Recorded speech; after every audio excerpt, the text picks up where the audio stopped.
Parshuram polytechnical college, उसका तो नाम आप बदल रहे हो। जहां क्लासेस भी शुरू हो गई, जिसकी आधारशिला भी, जिसकी एक ईंट भी नहीं रखी गई, उसका नाम आप रख रहे हो। कांग्रेस की सरकार ने मालिकाना हक दिया, और जो 1700 एकड़ जमीन जो कहते हैं कि हमने मालिकाना हक दिया, वो मुख्यमंत्री जी एक दिखावा कर रहे हैं। वो कांग्रेस की सरकार में हुई थी। ये बात मैंने इसकी पहरावर की जमीन की, पहरावर की जमीन कोई इन्होंने अब थोड़ी दी है, वो तो लीज पे बहुत पहले से चली आ रही है, काबिज है। क्योंकि जिस तरीके से मुख्यमंत्री जी ने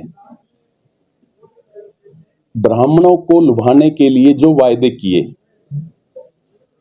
मैं धन्यवाद करता हूं। पहले तो उनको ब्राह्मणों की याद आई, 8 साल के बाद ब्राह्मणों की उनको याद आई, और ये तब याद आई जब उनको लगा कि उनकी जमीन खिसक चुकी है और कहीं ना कहीं सरकार में फेरबदल या मुख्यमंत्री बदलने का दबाव आया, तब इनको ब्राह्मणों की याद आई। ब्राह्मण हितैषी होने का जो इन्होंने दिखावा किया कल सम्मेलन में, क्या क्या वादे किए कि डोलीदारों की, जो ब्राह्मणों को जो दान में दी गई जमीन है, जिस पे कि 25 साल से ज्यादा कास्ट कर रहे हैं ब्राह्मण, उनको मालिकाना हक देंगे। अब ये हक एक वादा किया, दूसरा इन्होंने पहरावर की जमीन का वादा किया, तीसरा इन्होंने कहा कि गौड़ कॉलेज को कुछ अनुदान दिया जाएगा, तीसरे इन्होंने कहा कि जो पुरोहित हैं, पुजारी हैं, उनको जो है उनको कुछ ऑनरेरियम दिया जाएगा। और भी कोई वायदे हैं तो उन पे भी चर्चा करूंगा। पहले मैं डोलीदार की जो जमीन है, जो ब्राह्मणों को दान में दी गई जमीन है पूर्वजों के द्वारा, उसको मालिकाना हक की बात करते हैं मुख्यमंत्री जी। ये कानून बनाया था कांग्रेस की सरकार ने। जब कांग्रेस की सरकार थी, उसमें रणदीप सिंह सुरजेवाला जी भी मंत्री थे, विनोद शर्मा जी, इनके प्रयासों से वो कानून बनाया गया था और उसको अमली जामा भी दिया गया। ठीक है कि उसमें कुछ खामियां रही, वो इन्होंने कानून उसमें बदलाव किया, और उसमें बदलाव क्या किया, उसमें जो डोलीदार की जमीन थी उनमें मालिकाना हक रोका गया। इनकी सरकार में जो पंचायत की म्युनिसिपल कमेटियों की जो जगह थी, उनका मालिकाना हक इस सरकार ने रोक दिया। उसमें बदलाव करके कांग्रेस की सरकार ने मालिकाना हक दिया, और जो 1700 एकड़ जमीन जो कहते हैं कि हमने मालिकाना हक दिया, वो मुख्यमंत्री जी एक दिखावा कर रहे हैं। वो कांग्रेस की सरकार में हुई थी। मैंने खुद जो है वो कुछ जगह जो है तब्दील करवाई, और ब्राह्मणों को मालिकाना हमने बतौर वकील भी हमने दिलवाया। उसमें कुछ बेशक उसमें कुछ त्रुटियां थी, इन्होंने वो त्रुटियों को दूर नहीं किया, वो जो की त्यों है।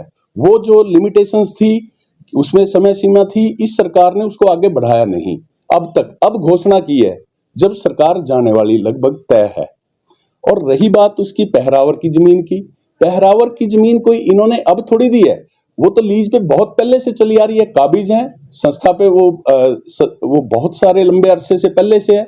इन्होंने तो क्या किया, बीजेपी की सरकार ने, इन्होंने तो उसको लीज को एक्सटेंड नहीं किया। ये पहरावर की जमीन का है।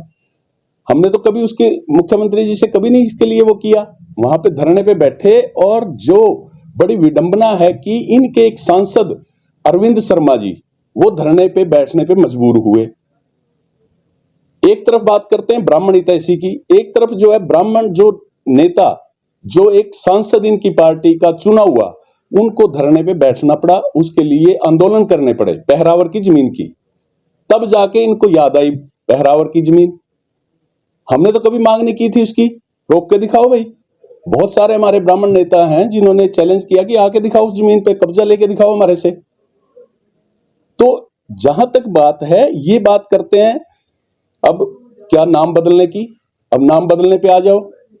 जो भगवान परशुराम पॉलिटेक्निकल कॉलेज श्री रणदीप सिंह सुरजेवाला जी ने जिसकी आधारशिला रखी 2013 में, और जो 15-16 में जब उसका उद्घाटन किया 2014 में, सॉरी, उसके बाद इनका जो है सरकार बदल गई, इनकी सरकार आ गई।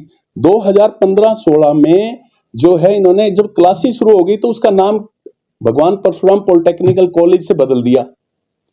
और अब जिसकी कोई नींव भी नहीं रखी गई, जिसकी एक ईंट भी नहीं रखी गई, मेडिकल कॉलेज, जिसका अब इन्होंने घोषणा की कि कैथल में मेडिकल कॉलेज भगवान परशुराम जी के नाम से होगा।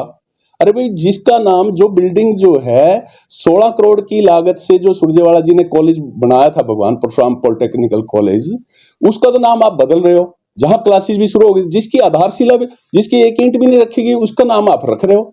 नाम बदलने से क्या आप फायदा लेना चाहते हो इस बात से? और रही बात उसकी कि कहते हैं कि जी फुवारा चौक का नाम बदल दिया, का नाम मतीदास सहीदास जी के नाम से रखेंगे। अरे नाम बदलने से वो होते हैं क्या?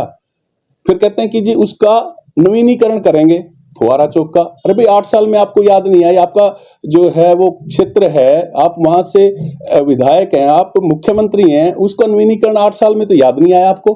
अब जब चुनाव के दिन आ गए, जब लगा कि ये जमीन खिसक रही है, तब इन्होंने जाके वो कर दिया। भारद्वाज जी, जैसे आपने बताया कि गवर्नमेंट जो सिरकट कॉलेज है उसका नाम इन्होंने बदल दिया, लेकिन शुरुआत तो सुरजेवाला ने की थी, आपने पैरवी की, उसके बाद कोई आपने आवाज उठाई और धरना प्रदर्शन किया हो? देखिए, बात नाम ये काटते हैं, सरकार में कौन है? हम सिर्फ आवाज उठा सकते हैं।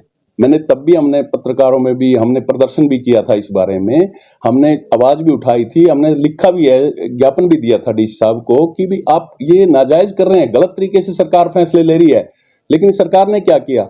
नहीं वापस किया। सरकार इनकी है, इनके जो है सांसद, इनके विधायक, इनके मंत्री, इनके मुख्यमंत्री जो है भाजपा के, तो कार्रवाई इन्होंने करनी है। हम सिर्फ आवाज उठा सकते हैं। कांग्रेस सरकार में कॉलेज को भगवान परशुराम जी के नाम से आधारशिला रखी, उसके प्रस्ताव डाले गए, बकायदा नगर परिषद में वो सारी कार्रवाई पूरी करवाएगी, तब जाके नाम फाइनल होते हैं। और ये इन्होंने जो है नाम काट दिए।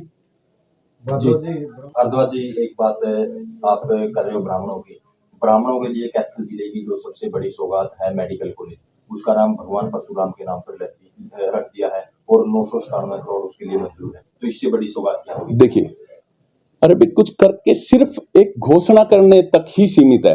आप देखिए कि महर्षि वाल्मीकि संस्कृत यूनिवर्सिटी, कोई एक ईंट भी लगी है?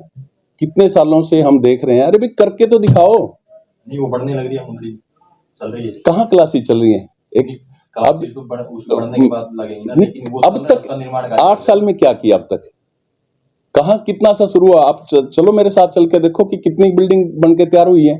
बाउंड्री वाल तक नहीं अभी तक शुरू हुई, उसकी कोई ड्राइंग तैयार नहीं है, कोई कुछ नहीं है अभी तक, सिर्फ कागजों में है ब्रदर।